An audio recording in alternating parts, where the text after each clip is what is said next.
guys, I am Kirsten, the Problem Solving Teacher and Teachers Pay Teachers author. If you like my videos, please remember to like and subscribe, hit the notification bell, and leave a comment below. This lets other teachers who are also interested in learning how to open their own TpT store find me. So it helps everybody out. Okay, today we are going to be talking about the basics of what you need and to create a Teachers Pay Teachers product. Okay, so I have been creating these YouTube videos since January. That is 10 months, and I realized that I have never created a video about what to include in a resource. So I thought that that would be a great video for today. You know, what do you need to successfully create a resource on Teachers Pay Teachers? This is not a tutorial video. If enough of you ask me in the comments to make a tutorial on how to create a product, then maybe I'll do that. But this is just talking a little bit about like what you're going to need in a product and how to do it. All right, so tools, the tools that you need. There are 3 options for your software. You can use PowerPoint, you can use Keynote, and you can use Google Slides. Some people also use Adobe, which is usually more expensive. It's a more expensive option, but there are some really cool things you can do in there. I've seen videos of how to do it. I don't use it myself. I actually use a combination of all 3 of these when I create a product. I do my initial creation in PowerPoint. That's where I've uploaded all of my fonts to. Okay, I just had to restart the camera, so hopefully this isn't too jumpy. All right. So after PowerPoint, Keynote, Google Slides, whichever tool you prefer to use, you're going to need some backgrounds. Backgrounds are usually if you're downloading it from Teachers Pay Teachers, it's called digital paper. So if you type in digital paper, you can usually find what you need.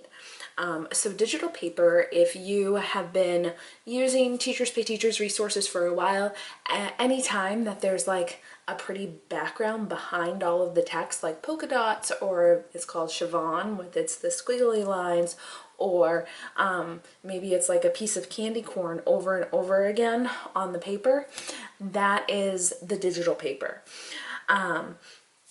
So if you choose to use it, which not every seller does, some sellers prefer to keep things simpler than that. For me, it depends on the resource I'm creating. Then digital paper. Frames or banners. So usually it's called a frame more than a banner, but sometimes searching both helps when you're looking through TpT for ones that you can use. So frames are like the frame. So it's the square box. So sometimes you can just use like a shape, and that makes a perfectly fine frame. If you want something fancier, there are definitely fancy frames out there that you can use. Fonts. So one of the things that people like about Teachers Pay Teachers is the fonts that make the resource so appealing. So especially the title fonts. Oftentimes you're going to use very simple and easy to read fonts within the text of the resource, but all of the title pages, any types of headings, fun fonts are fun. So checking out fonts is a great time. Clip art. So it kind of spices up any drab worksheet if you have a little clip art on there, and a lot of the clip artists will create clip art that is black and white and color within the same product, which means that you can do a black and white version and a color version. So the most important thing with any of those things, the digital paper, frames, fonts, and clip art, is to make sure that you know the terms of use. You want to make sure that it's allowed to be used commercially, because if you're selling a resource on Teachers Pay Teachers, then you need to be able to use that item commercially. Most sellers will say something like, this can't be sold individually, you can't have like just this piece of clip art on a page and then use it as a coloring sheet. It has to include more to protect their work. And they also usually, in your terms of use, Like on my products, I have a terms of use page and a credits page.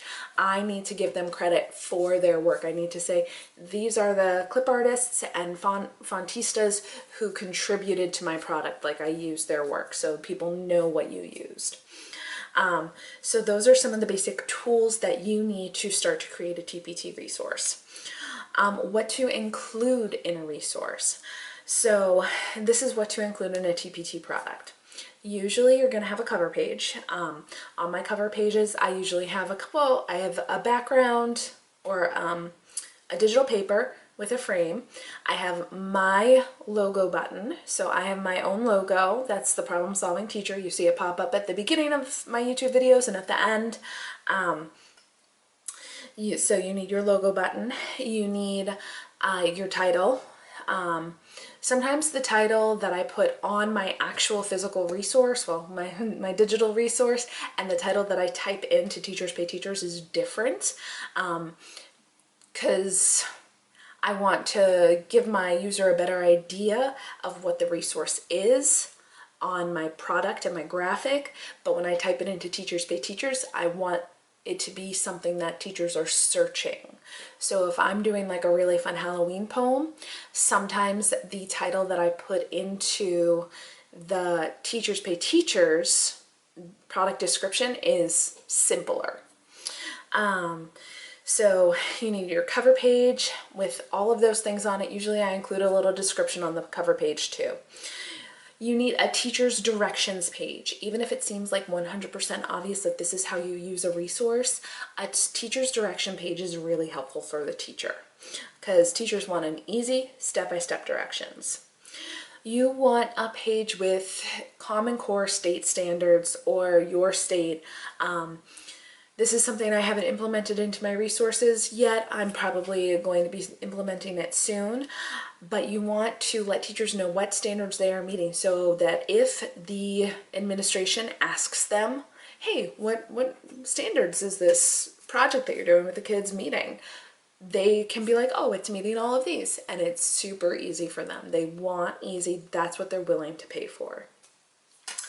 You need to have your resource, obviously the actual lesson that you're trying to teach. An answer page or a rubric, it depends on the resource. Most of mine are writing resources, so usually it's a rubric, but if there's any like questions and answers, you want your teachers to have easy access to the answers. Like honestly, answer keys save so much time. I don't want to figure out the answers. I want them printed out, easy to use, so that I can just like check the work super fast. And then finally, you need to have a terms of use page. The terms of use usually tells teachers that they can only use your product for, one classroom, that if they want to use it for multiple classrooms, they need to buy more licenses, that they can't resell it, and, things like that. And then you'll also have the contributors page with the graphics and fontistas listed that you used. So that's one of those are the things that you need on your TpT product. So I'll go through them again one more time. Cover page, teacher directions, standards page, the resource itself, answer page or a rubric, and a terms of use page. One of the things that a lot of sellers do, but not all of them do, that is, you can do it, you don't have to. I've recently just started doing it, is creating a black and white version and a color version. So teachers who are printing everything at school usually appreciate having a black and white option, but if it's a digital resource, it's fun to be able to use all the colors. And so it really just depends on what you want to do. Some people will only do the black and white version. It's up to you. It's up to you. But take that into consideration because we all know that copies and printing and paper and ink is expensive. And schools all have different rules about it. So it's something to take into consideration. All right. Hopefully this basic guide gave you some things to think about, and let me know if you guys want a tutorial video, and let me know if there's anything else that should be included in a resource that I missed, and Don't forget to like and subscribe, hit the notification bell. Have an awesome day.